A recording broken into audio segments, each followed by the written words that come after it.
Shalom, puji nama Tuhan. Kembali teman-teman, kita bertemu ya dalam kasih-Nya, dalam anugerah-Nya. Saya pun percaya nih teman-teman semua ini hidup dalam pemeliharaan Tuhan yang sempurna. Baik teman-teman, seperti biasanya kita mau sharing-sharing ya. Kali ini saya ajak untuk teman-teman memperhatikan, mengamati kehidupan dari kupu-kupu.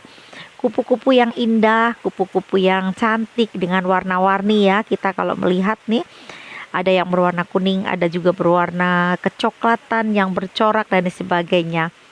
Eh, Kemudian kupu-kupu itu dengan bebas terbang dan hinggap dari bunga satu ke bunga yang lain. Kita melihat begitu sukacitanya mereka ya, kita merasakan mereka menikmati kemerdekaan di dalam kehidupannya. Nah, tetapi seperti halnya seekor kupu-kupu ya yang tidak eh, langsung menjadi kupu-kupu tetapi berproses dulu ya. Ini kita kenal dengan metamorfosa, yang tadinya hanya sebutir telur kemudian menetas menjadi seekor ulat yang kecil yang karena kegigihannya ya, karena dia mengalami pertumbuhan ya, hingga dia boleh menjadi ulat yang dewasa. Nah, setelah ulat dewasa itu kemudian menjadi sebuah kepompong. Barulah setelah itu dia menjadi seekor kupu-kupu. Nah, ketika menjadi seekor ulat ya, banyak orang melihat ulat itu dengan perasaan jijik, bahkan gemas ya. Tidak jarang lah kayaknya hampir semua perempuan ya kalau melihat ulat itu langsung dibunuhnya. Karena apa? Ulat itu dikenal sebagai perusak ya, di mana ulat itu mampu menghabiskan satu atau dua bahkan tanaman dalam semalam ya. Kita pikir begitu rakusnya ya si ulat itu untuk makan daunnya, tetapi untuk apa dia melakukan hal itu? Karena untuk bertumbuh, dia mau ya bertumbuh dan menjadi besar. Nah, setelah mengalami kematangan, kedewasaan, kemudian ulat itu akan menjadi kepompong. Nah, ketika menjadi kepompong, ulat itu merasa berdiam diri saja. Nah ya, sampai mengalami pengelupasan dan lain sebagainya. Kemudian barulah dia berubah menjadi seekor kupu-kupu.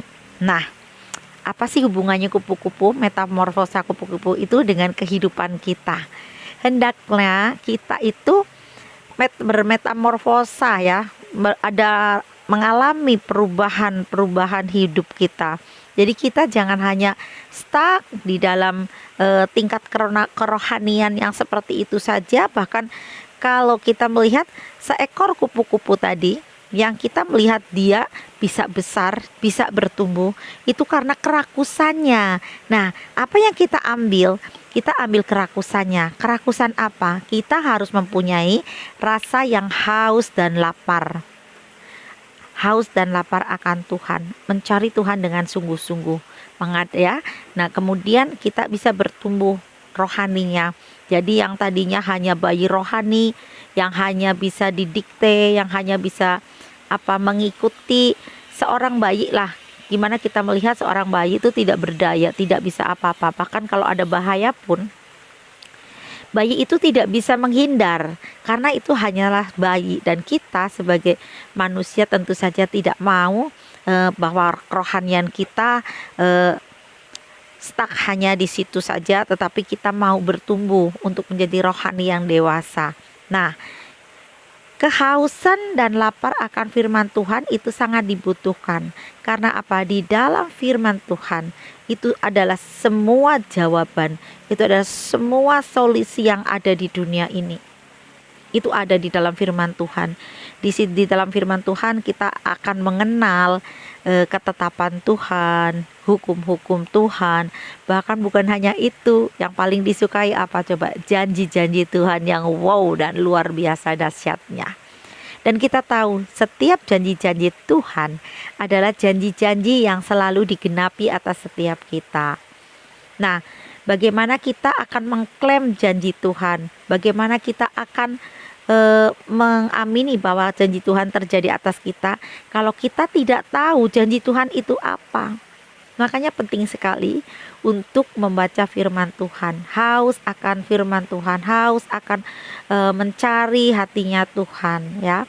Kemudian juga setelah itu kita bukan hanya itu, tetapi ada kedekatan, ada intimasi dengan Tuhan. Dimana seperti halnya seekor kepompong ya, ulat yang menjadi kepompong itu dia nampak diam. Dia nampak diam dalam kurun waktu yang beberapa lama, kemudian yang akhirnya nanti akan berubah menjadi kupu-kupu yang cantik. Sama halnya dengan kita. Ketika kita sudah mengalami pertumbuhan rohani, yang tadinya bayi rohani kemudian semakin besar, semakin kuat, maka ada saatnya kita harus benar-benar fokus, berdiam diri di bawah kaki Tuhan. Fokus pada apa? Pada Tuhan. Kita harus ada satu perubahan ya. Kemudian fokus pada Tuhan itu tujuannya apa? Ya untuk semakin kita mengerti perasaan Tuhan, mengerti hatinya Tuhan. Semakin kita belajar untuk peka. Caranya apa? Fokus pada Tuhan dan tinggalkan kebiasaan dan pemuasan diri.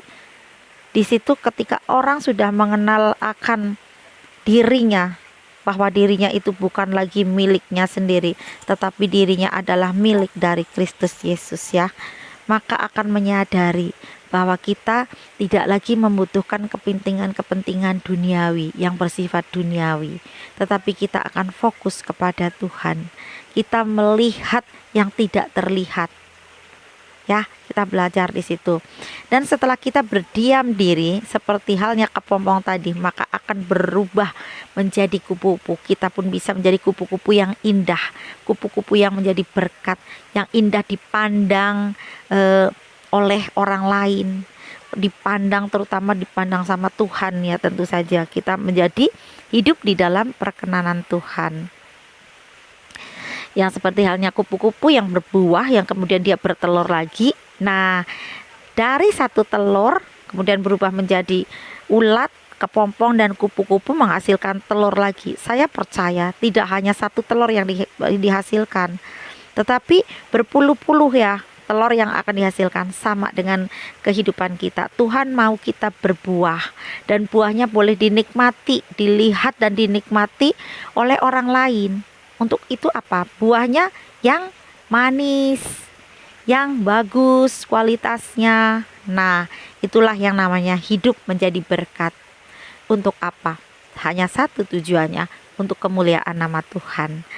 Ya, jadi buah-buah roh itu akan didapatkan setelah kita mengalami satu proses yang menjadikan kita menjadi dewasa rohani. Ya, ada perubahan di dalam kehidupan kita. Berubah secara karakter, yang tadinya mungkin karakternya karakter dunia, kemudian berubah menjadi karakter ilahi. Kita memiliki karakter ilahi. Disitulah maka kita akan menjadi berkat, kita akan berbuah. Nah, demikian teman-teman, saya akan bagikan satu firman Tuhan ya, dua firman Tuhan yang saya ambil dari Roma 12 ayat 2. Janganlah kamu menjadi serupa dengan dunia ini, tetapi berubahlah oleh pembaharuan budimu, sehingga kamu dapat membedakan manakah kehendak Allah, apa yang baik, yang berkenan kepada Allah, dan yang sempurna. Kemudian yang kedua adalah dari Galatia 5 ayat 22 dan 23. Tentang buah roh ya. Tetapi buah roh ialah yang pertama kasih, kemudian sukacita, damai sejahtera, kesabaran, kemurahan, kebaikan atau kebajikan ya, kesetiaan, kelemah lembutan, penguasaan diri. Ini 9 buah roh yang harus kita punya. Baiklah teman-teman, mulai saat ini mari kita mengejar buah-buah roh. Berubahlah karakter kita, berubah untuk menjadi karakter ilahi. Terima kasih atas kebersamaannya, sampai ketemu, God bless you.